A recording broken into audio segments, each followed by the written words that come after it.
Hello, everyone, and welcome back to another episode of TechRise.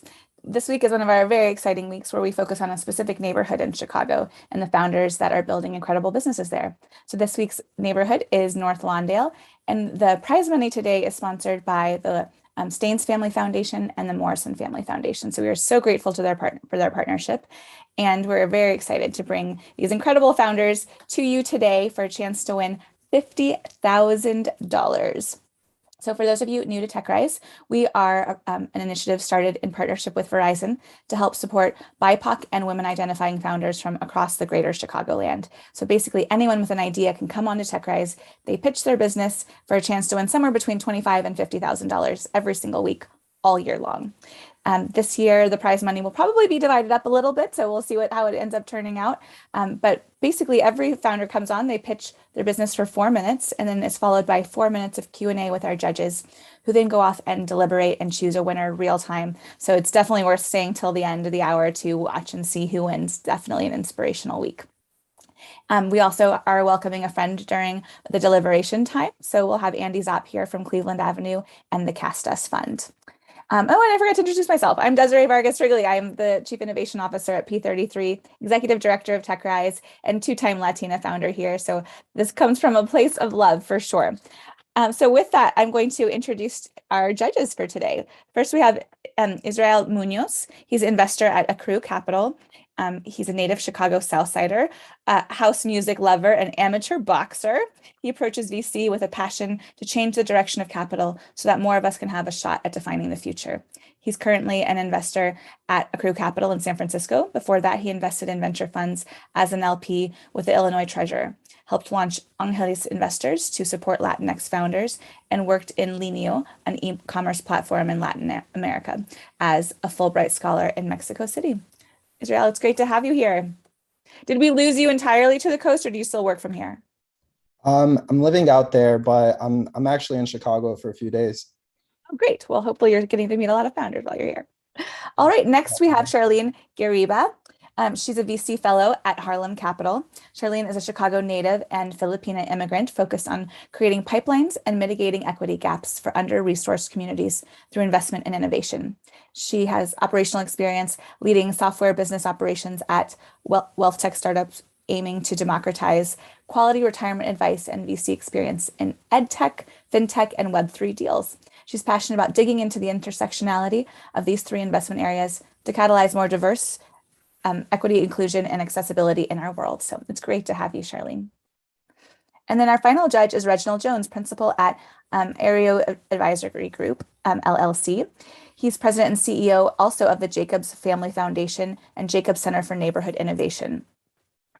Prior to this, he served as president of the Chicago-based Staines Family Foundation, and a philanthropy, committed to revitalizing North Lawndale, a disinvested community in Chicago's West Side. He's a frequent presenter on topics of philanthropy, community engagement, and neighborhood development. Reginald, it's great to see you again and have you on. All right, and with that, we are going to welcome Christine Brown with Black and Brown Market as our first competitor. Christine, we're ready when you are.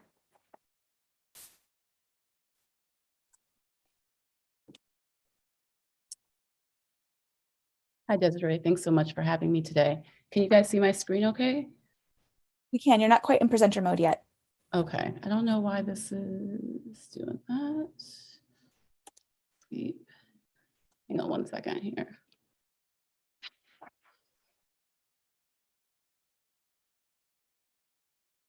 You're going to try it one more time, and here we go. It's okay if we see the slides to the left. It's not a big deal.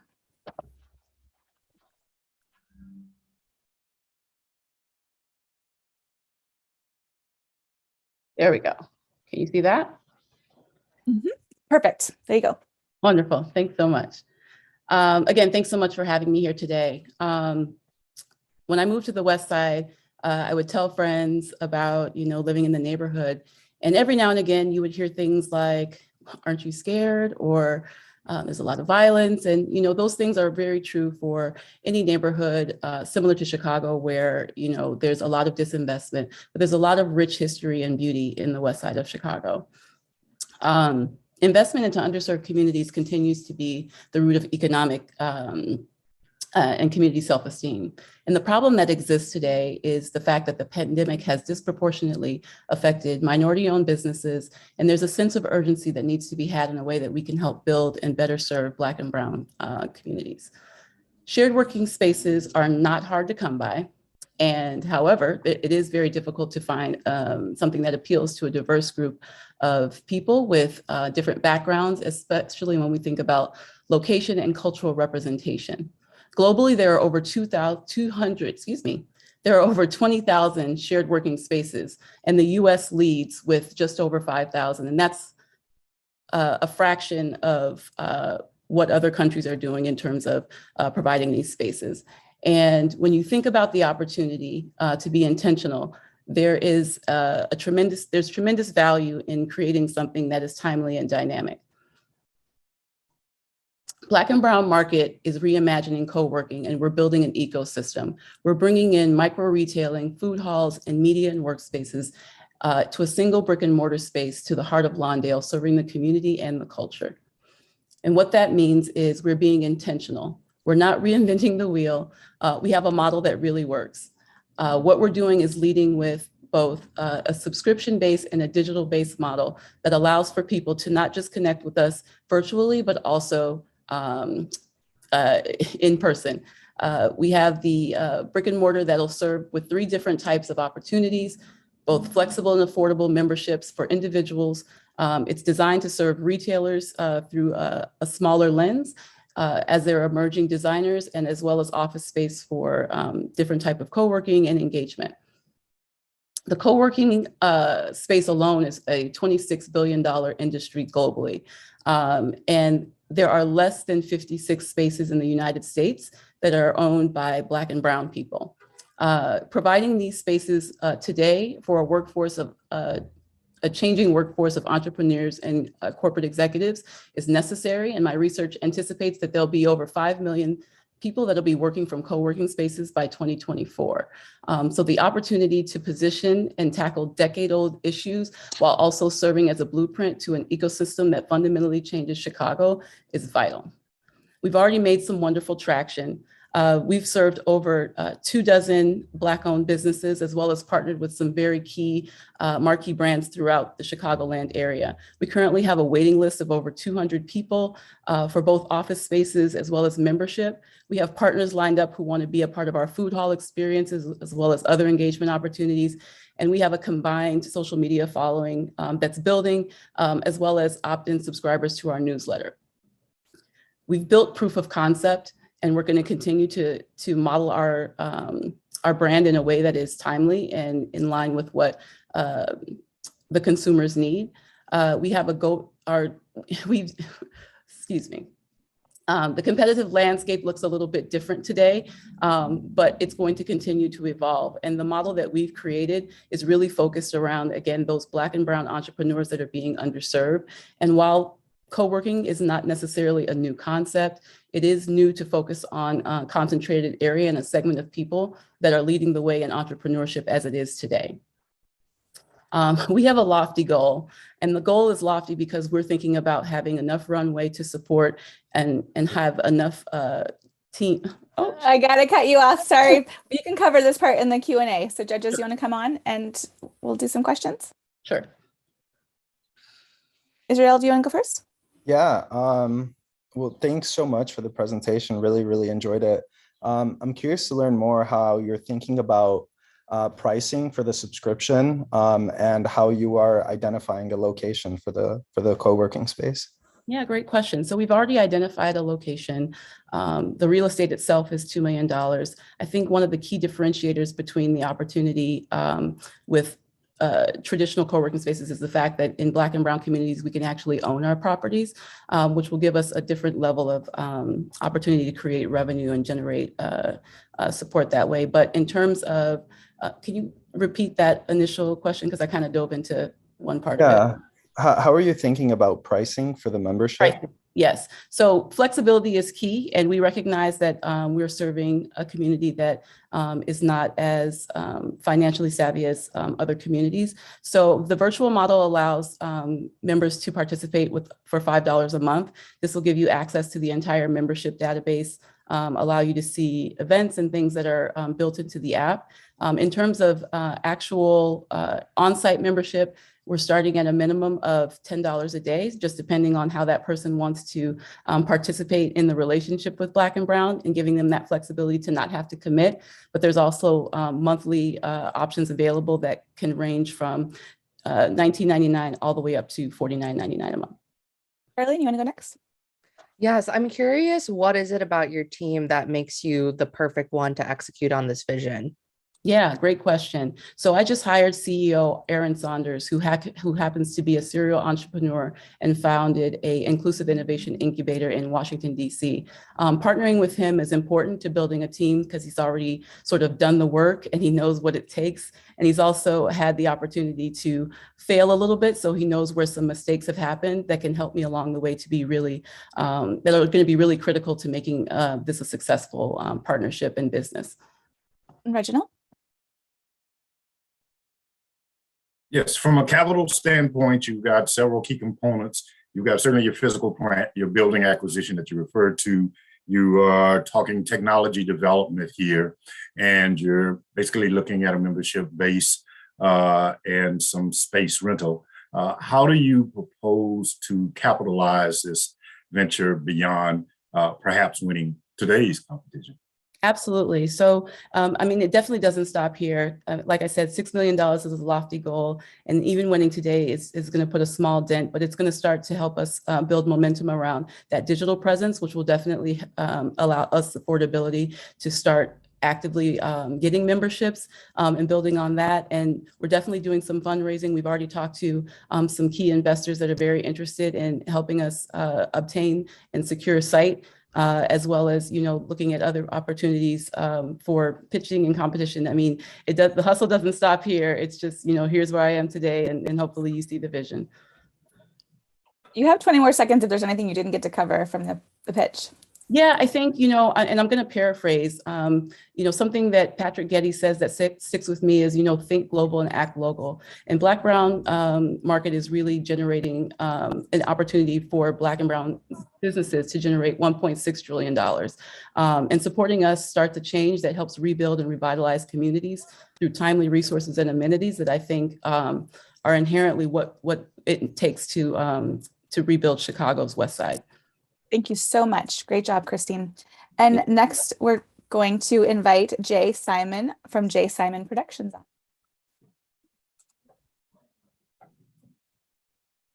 Just if you could go.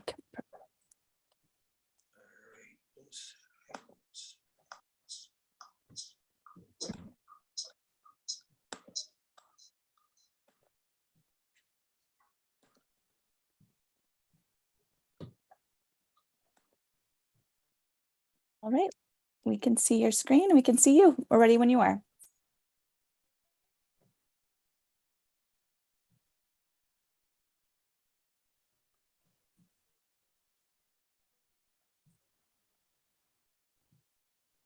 All right, Jay, you're good to go. Right. In this age of digital technology, do you know what small businesses and entrepreneurs want? Like right now, 100% small business entrepreneurs want to grow their brand presence, their online sales businesses. Hey, Jay, we're having some trouble with your audio.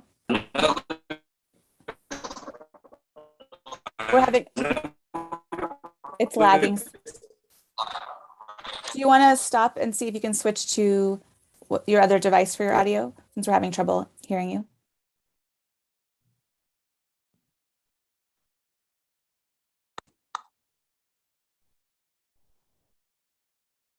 Well, he's getting that fixed. Should we switch over and go to iHeartCare, and we'll get that set up back up for you? And Jay, you'll get another chance. Don't worry, we'll get you back in. Okay. I'm going to invite Gloria Mullons on from iHeartCare, and we'll come back to you, Jay, in just a little bit.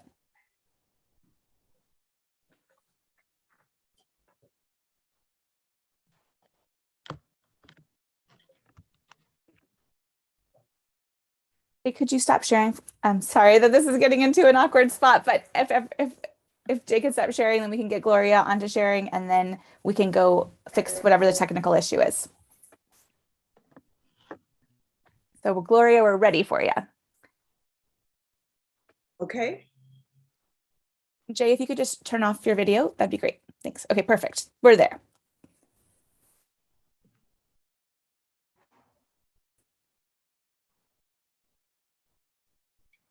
All right, Gloria, we're ready when you are.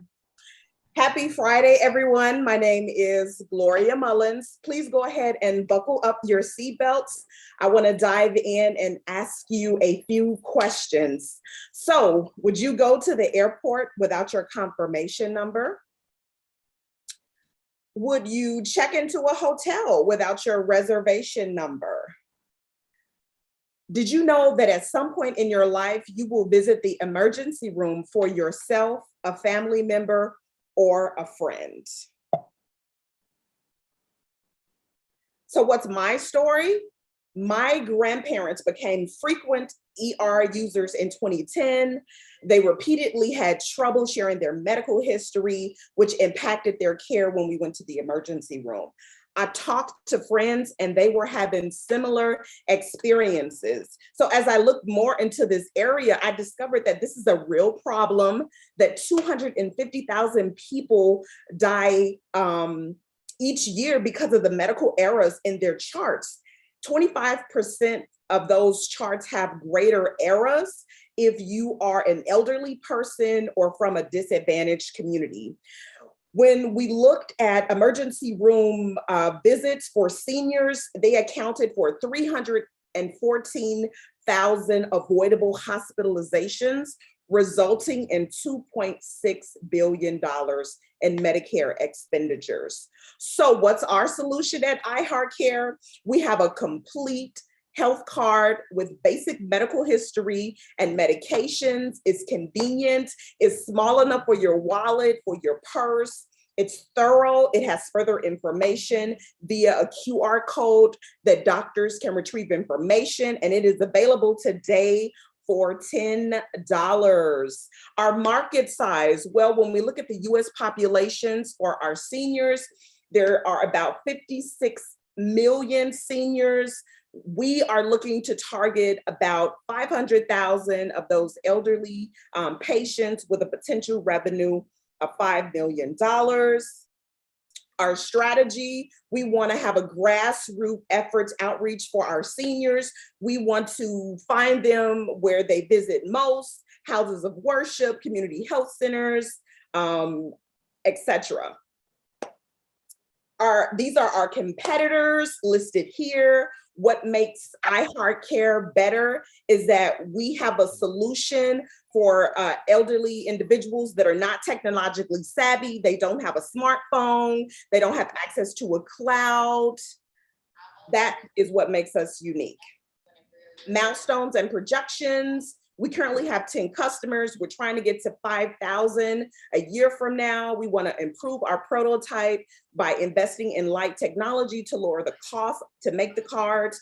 We're having conversations with the African American Firefighter and Paramedic Association, and we're looking to develop more partnerships with community health centers, churches, and specialty offices.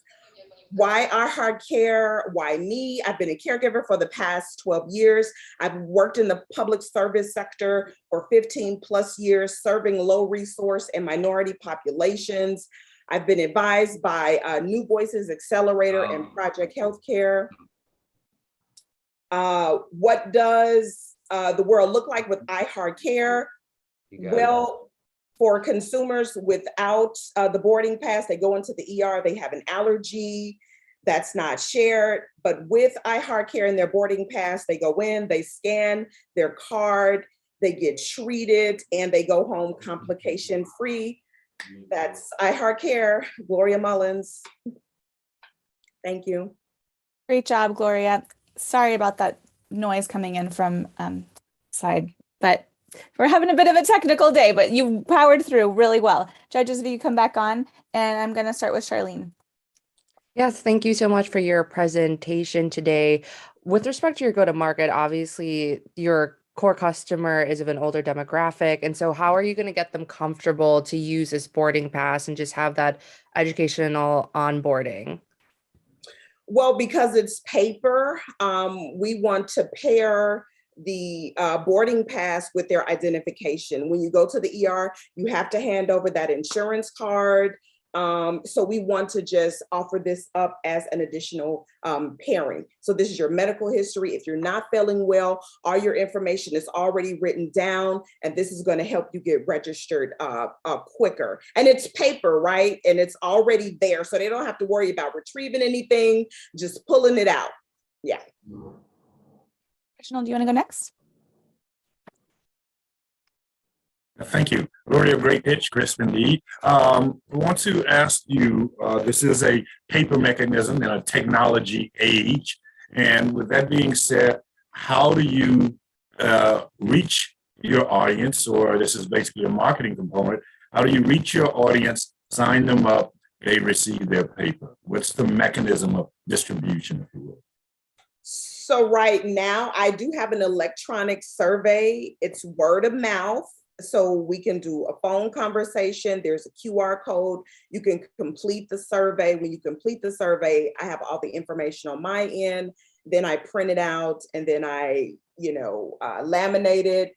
The app is in development. We have some other products that are in development. So it's really a phone conversation, a meeting, and then we take that information, we automate it so that we can produce that card. Did I answer? Yeah, I'm curious to know more about how you're getting all of like the medical history and the data onboarded onto the platform, and is the platform HIPAA compliant? So here's the in my experience, there are these 7 essential pieces of information that individuals need to have when they go into the emergency room. And so I'm just providing that snapshot of those most critical pieces of information, which is 7 pieces of information, and then it will be automated.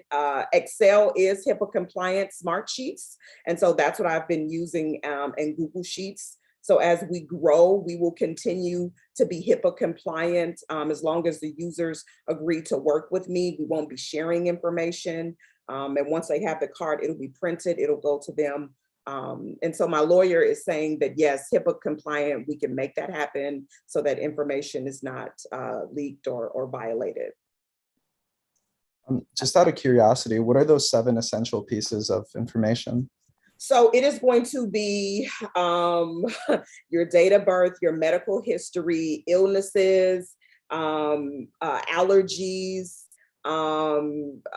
allergies to medication, food allergies, sensitivities, your PCP, and then your emergency contact. And then you notice they continue to ask you these 7 questions, because if you're unable to answer it when you register, they're going to continue to ask you these questions to make sure you haven't forgotten or left off anything. And if it's written down, they're more comfortable with having that information. That's what my previous customer told me, that once it's written down, they look at it, they believe it, it's validated, it's good to go. Gloria, thank you so much. And thanks for weathering a bit of a weird transition earlier. Great job. And next we're going to welcome Oboi Reed with Freedom and Culture Bicycle Cooperative. All right, I will share my screen now.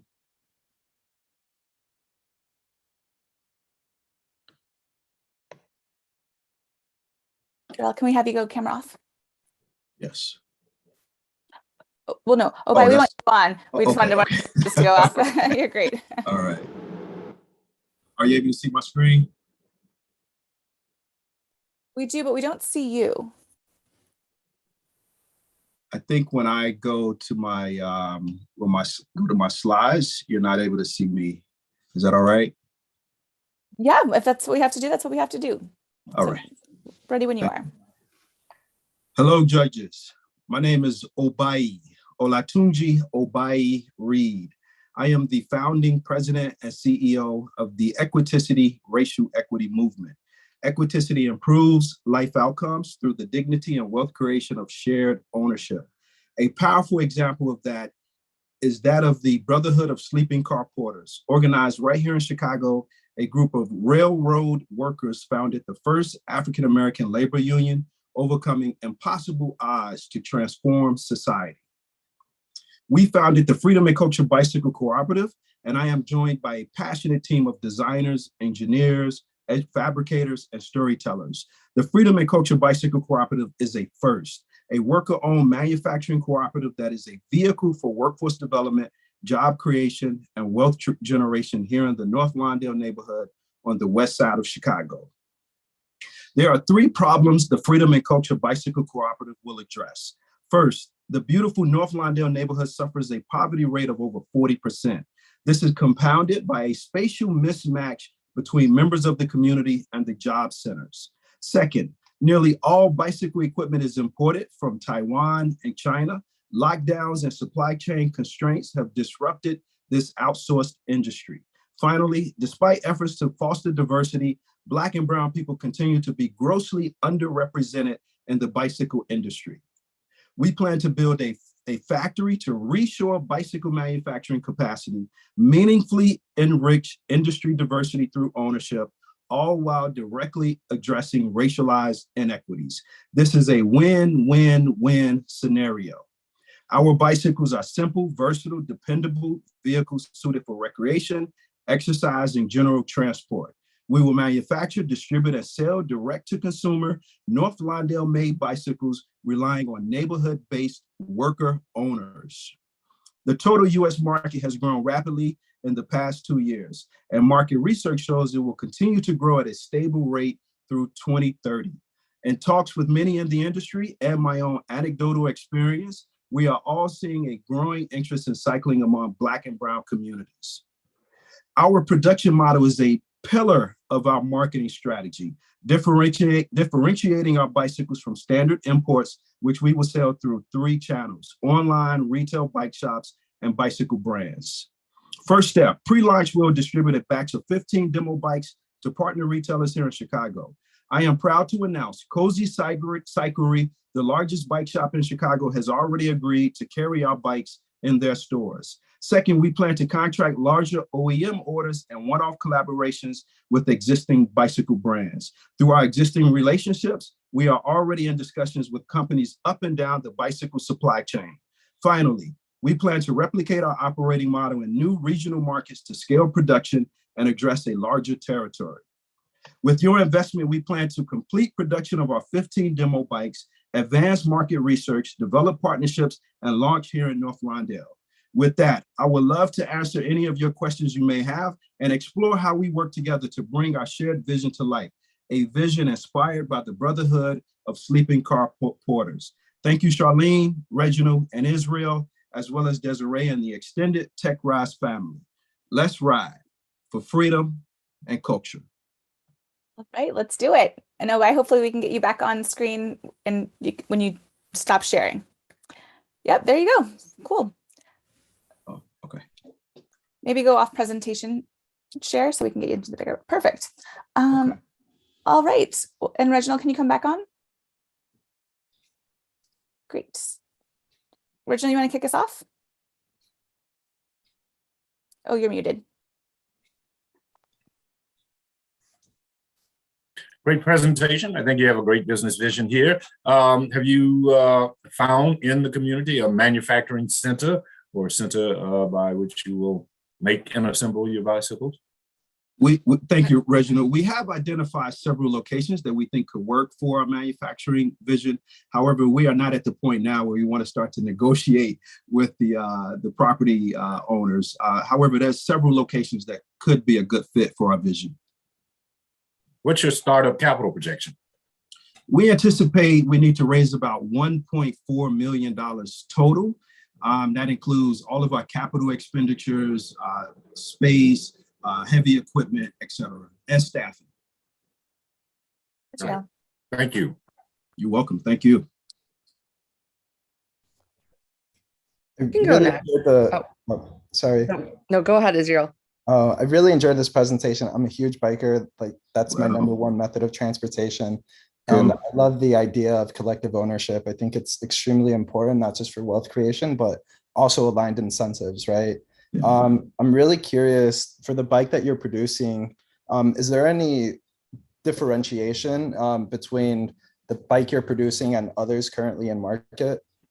Yeah, so our first bike will be a utilitarian single speed bicycle, beautifully designed, and we do have a premium price point for that bike. The differentiation for us is one, design and quality, given a premium price point, and the ethos behind the bicycle. A bicycle that is not only manufactured in the US, is manufactured in a predominantly Black, low to moderate income neighborhood in North Lawndale on the west side of Chicago by a company that is owned by the workers and advancing racial equity. Sharlene. Awesome. Thanks for Awesome. that. Thanks again for this presentation. I'm also a biker and face supply chain issues fixing up my bike this summer. So this definitely resonates with me. I know you want to start with the North Lawndale neighborhood and expand, but curious how you've quantified or how big this market opportunity is. Because I know cyclists tend to be kind of like a cult, but would love to just hear any numbers around there. Sure. So we hired a manufacturing consultant and a business planning consultant, and together we're anticipating that we'll be able to manufacture about 1,800 bikes per year in a factory here in North Lawndale in Chicago. At maximum capacity, we will then start to look at other markets where we could produce bikes in market and replicate the model that we're executing against here in Chicago. In terms of the scale of the market, I think the bicycle industry is continuing to grow, and it's several billions of dollars of an industry. We do want to have a hyper-targeted customer base. We want to target people who support racial equity with their spending. We have a little bit more time if anyone has another question, or Oboi, if you wanted to cover anything maybe you didn't get a chance to talk about. Yes, I would love to explore connecting with you all individually and seeing is there ways for you all to individually support our work and potentially connect with your networks, given the vision we have to create a bicycle brand that is transformative for our society. Never know unless you ask. I love it. Yes. Thanks, Oboi. Great job. Thank you. Thank you, judges. And now we are going to bring Jay Simon back onto the stage. I think we figured out some of the complications, but if not, we're going to make it work. So Jay, it's great to have you back on. And everyone else, you can go video off.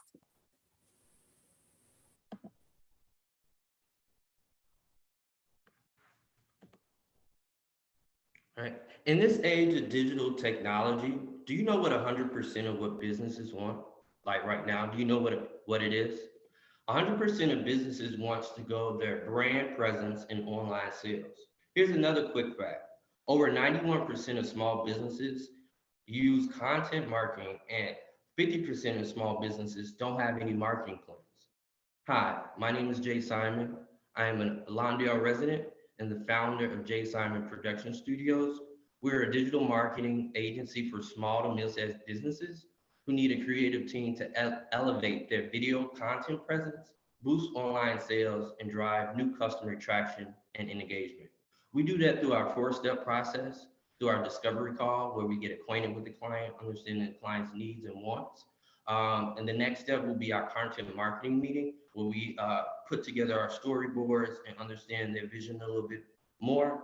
Our production and post-production, where we shoot and edit all the digital assets, and as well as deliver the final implementation is delivering the product to the client. Now, one thing we realize in our market, the digital advertising agency is a $155.3 billion industry, and is projected to go to $786.2 billion by 2026. Now, in that industry, our serviceable market is Airbnb hosts, property managers, small and mid-sized businesses. 50% of small and mid-sized businesses do not have any marketing strategy to reach customers. 25% are unsure how to grow their company. Now, in terms of our marketing strategy, out of the gate, we're looking to do market research, in-person and online research. We're looking to partner with local partners like IFF Home and Square, NOCCC Housing Association. We're going to post engaging video content, Facebook and Instagram ads, also post engaging blog content to help our SEO numbers rise as well. In terms of the competitive landscape, Our direct competitors are Indie Rap, Visual Fizz, Head Turn Creative. Now, what makes us different from our competition is we offer affordable on-demand creative marketing. Our services include 360 virtual tours. We recently just added websites to our portfolio, high quality photo and video content, and social media marketing and automation. Just a little bit about our milestones. In 2020, we acquired the Lawndale pop-up spot as a client. We were featured on Fox. And in 2021, we acquired Spin 4 Motors as a client. We did the video content for them. And this year, we're projected to do anywhere between, in the next 3 years, 75 to 375,000. Our open books client, we're looking to do a coloring book tour with them. And also we're looking to add a subscription service to our business model and work with LCDC in the neighborhood as well. Our ask today is for 50K. A lot of that money is going to go to a camera equipment, computer equipment, but really towards our marketing and advertising budget. When people ask me why Jay, why you, I say because of Dion. Dion is a 25-year-old. I've been mentoring him for 9 years since he was 16. Last year, Dion went with me out into the community doing event photography, and he made over $1,000 during the summer as my event photographer assistant. Now, meet our team. Our partners consist of different creatives in different industries, virtual tours, web designer, also graphics and video production. And if you were to ask me, how does the world look different when we succeed? Well, if you think about it, 13 to 24-year-olds are committing carjackings and senseless crimes because of idle time. What if we replace those guns with cameras? Would the world look different then? Could we replace that idle time with productive time by doing photography and video shoots with them? I think we could. Help me change the world. Help us create a better tomorrow. Thank you so much. I'm looking forward to answering any and all questions. Great job, Jay. I don't know if you want to try putting the camera back on so the judges can see you, but we can do our best without it too. Israel, can you kick us off?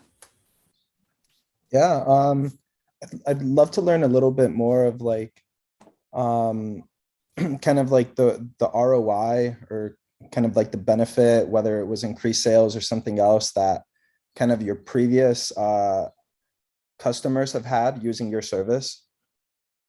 No problem. That's a great question. So one of our clients, Open Books, one of their goals was to do a coloring book.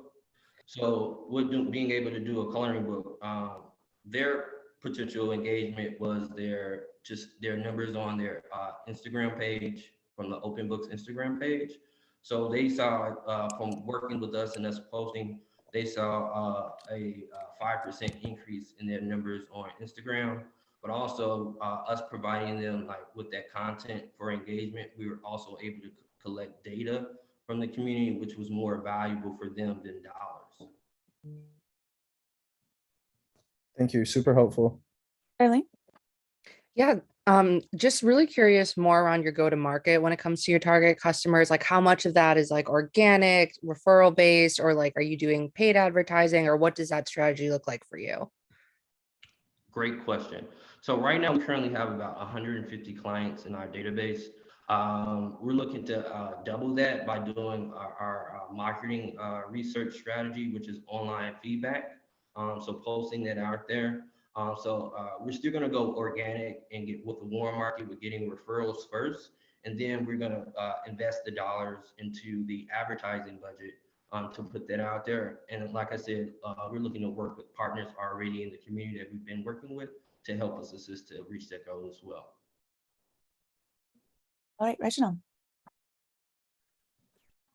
Jay, have you put a performer together? What are you looking at as revenue projection for this business model that you have created? It's a wonderful model, certainly with a social mission. I'm very curious in your revenue performer projections. Great question. So in the pitch, if you go to the bottom where it says how the world looks different when we succeed. So one of the goals for this year is to get 10 Airbnb hosts, 10 managers, so about 20 companies.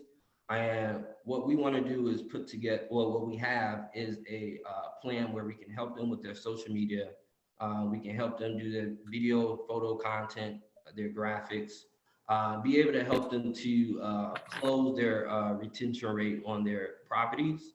And so we're looking to put together a package where they can simply, instead of having to go to another freelance photographer and always search for another person, having an in-person team to be able, where we can package something that's affordable to them, $500 a month, where we will be able to handle the listings, handle their video assets, be able to do that for them while they can focus on sales. And so if we, at 20 clients per month at $500 per month for 6 months, that'll be 60 grand there. So we're also working, I'm also working with a business coach from NLCCC to help me with my numbers and with gauging that to make that happen as well. Thank you for that. All right, we're almost at time. Do you have any last thoughts, Jay, that you want to add? Yes, I just want to say thank you guys for allowing me the opportunity to present. It really means a lot to me to be able to be from North Lawndale, to share my vision with you. I would love to share with you all individually and continue this relationship even after this. So thank you for your time. I appreciate it greatly. Great job, Jay. Thank you so much. And now the judges, you have the difficult job of deliberating and figuring out who's going to be the winner of today's competition. And while you're out, I'm going to welcome Andy Zopp onto the TechRise stage. So we'll see you all back in a few minutes. And Andy, you can come video on and unmuted whenever you're ready. I am unmuted, but it says I can't start my video. Here you go. Thank you.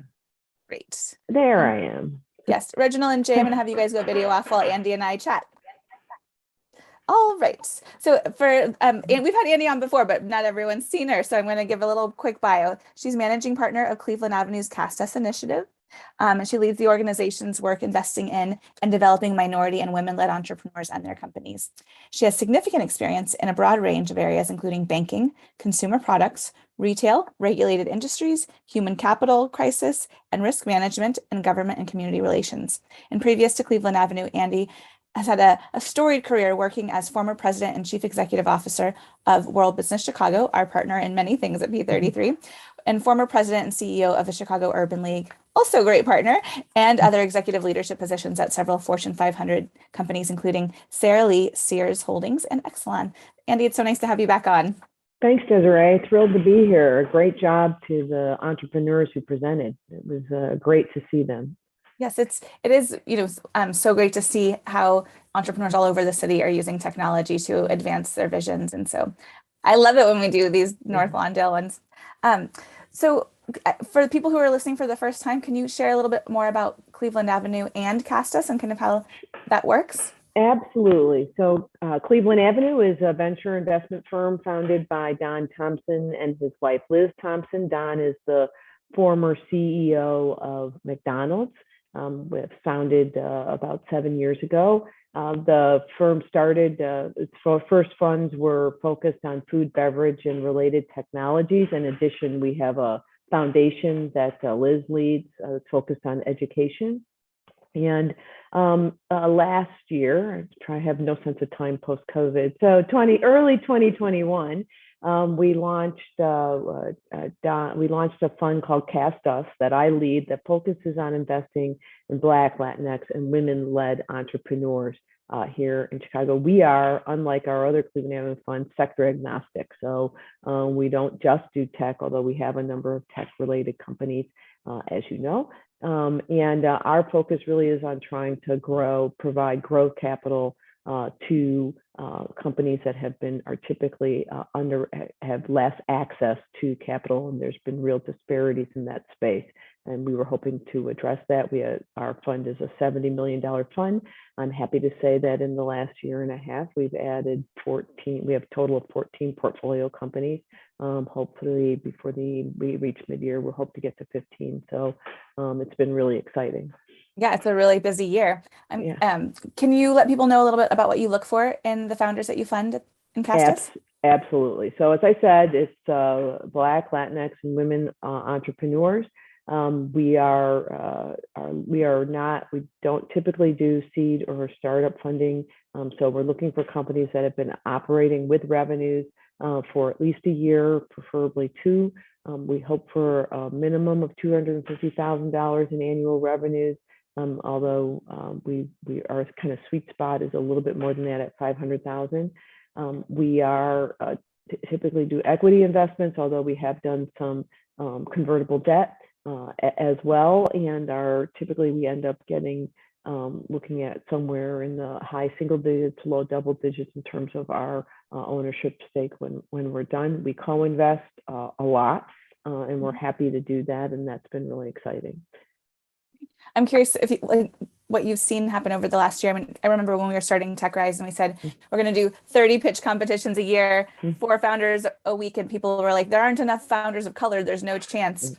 And I think both of us have seen that is truly not the case. So I'm curious, what trends are you seeing, or what have you learned over the last year of helping support the Black and Latinx founders of our city and women founders of our city? Yeah, I think, and you see this. I mean, you just touched on the fact that there's a number of minority founders in the tech space. I'd say, first of all, we know this, tech's kind of everywhere. So we see as a lot of founders using technology to develop, to solve problems for people. So for example, we have a company called 86 Repairs that uses technology to help restaurant owners find get connected to people who will repair their equipment, so that it reduces their downtime. They don't have to go running around trying to find the perfect person.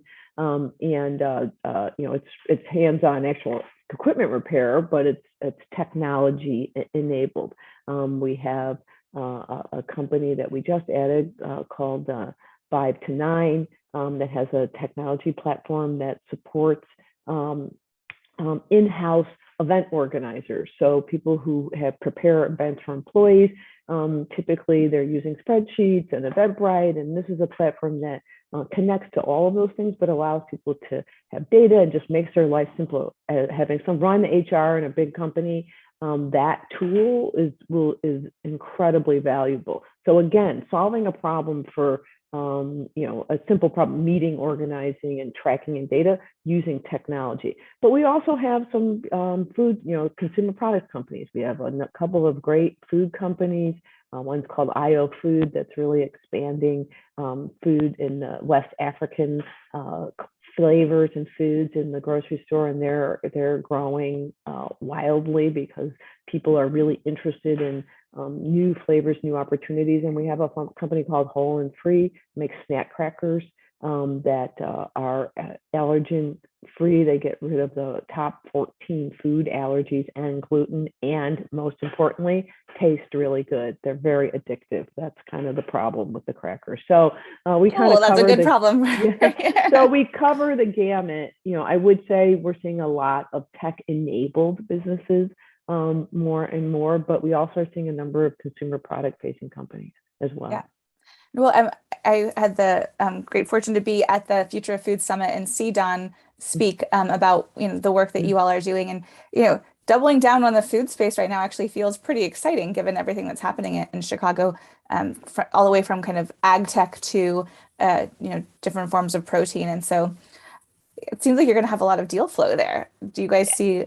Absolutely, and I think for Cast Us, what we're seeing, you saw this at the Food Summit. There's a company that is making plant-based fish, right? That again, the key here is, the evolution is about having these plant-based products that people want, but having them taste good, because we've been so way in the past days, you wanted to have the healthy food, but it didn't really taste like salmon. Well, this fish does. It's really good. So there's just a lot happening in this space, and it's also about better health for people, which people really care about, but also sustainability, which is also critically important. And we think there's a great space for Cast Us to really help companies that have started, they've gotten their startup funding, but they really need that extra dollar to grow, so they can then be eligible to do their Series A and really look to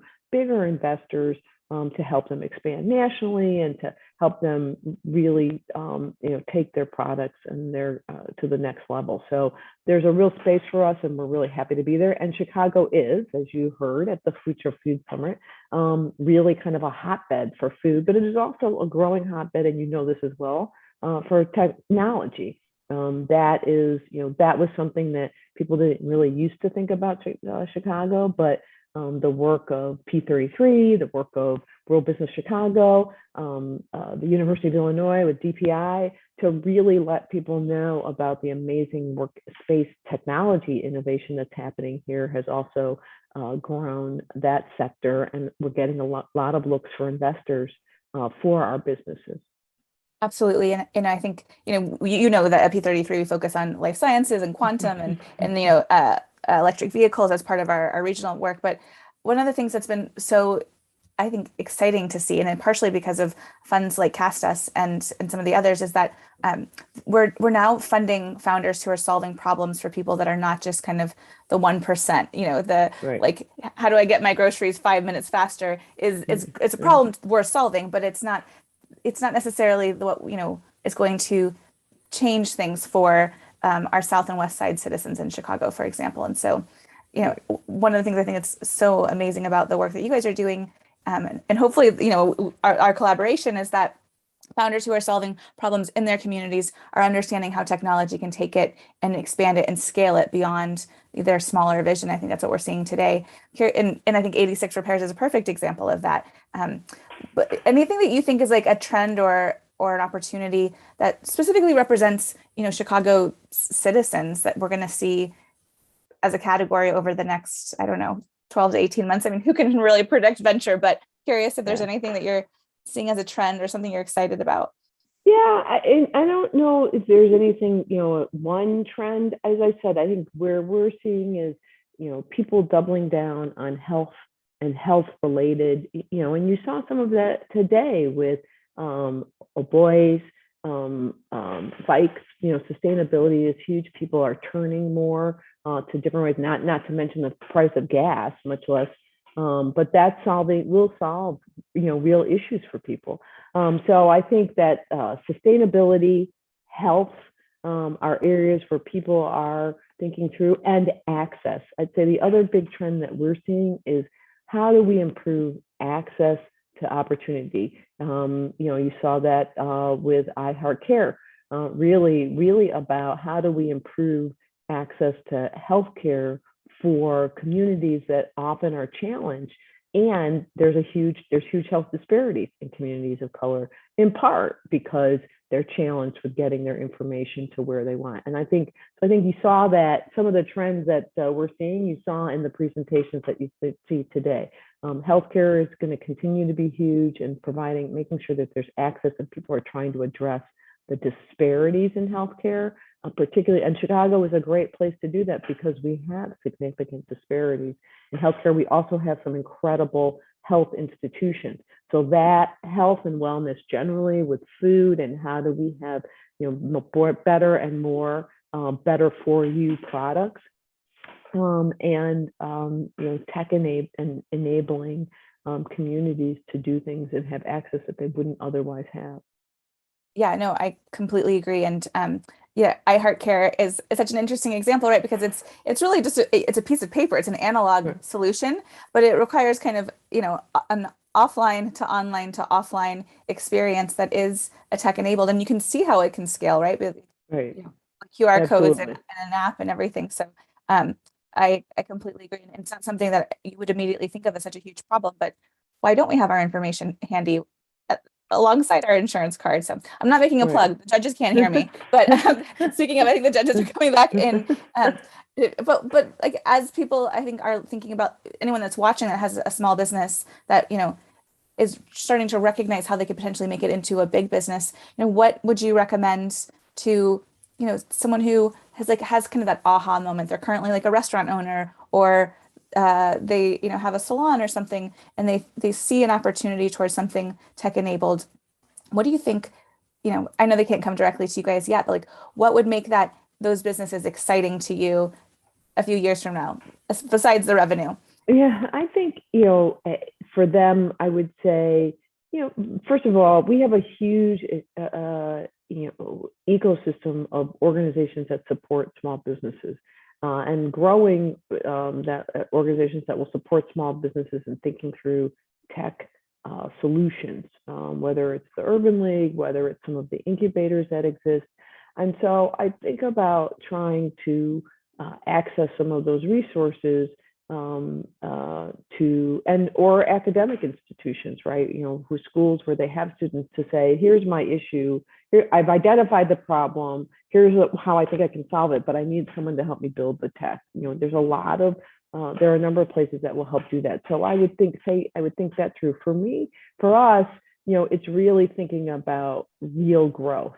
If you're a restaurant or a hair salon, how can you one solution we've seen is tech enabling appointments, right? So that a platform, one of the companies that Cleveland Avenue invested is a company called Maven that sells hair extensions, but they sell hair extensions and they now allow salons people to then book an appointment. You can buy the hair extension, and you can book your appointment to put the hair extensions in, all in one simple, seamless space.